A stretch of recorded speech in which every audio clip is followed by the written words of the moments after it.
বাড়ির পাশের প্রতিবেশীটি আমরা যে কাজে লাগে।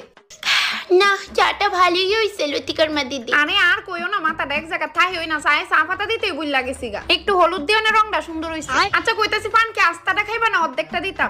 সবটাই দো। মা কইতাছে আমারে 5 টাকা দিও তো। 5 টাকা? আচ্ছা দাঁড়া দেই। আমার বাবার বউয়ের বড়মের পোলাটা ওই সেদিন তোমরা বাইতে আনলাম যে। কইতাছি তাড়াতাড়ি দাও না, দেরি হইতাছে। শোনো না, আগে লতিকার দিদি হাতে তার মারতে কত টাকা বাটপারি কইরা কইরা নিয়া গিয়া মারছে এইসব না। মা দাও না। দাঁড়া, কেমনে নে? আরে হাতে কইতো স্কুলের কোনো এক দরকারি টাকা লাগে। ইতা হিতা কইয়া কইয়া টাকা নিয়া চকলেট কিনা খাইতো, চিন্তা করছো? মা তাড়াতাড়ি করো না, 5 টাকাটা দাও না আগে। কিতা করতি তুই এত দিতে দিয়া? আরে মা, অবশ্যই আমার কোন স্কুলের দরকারি।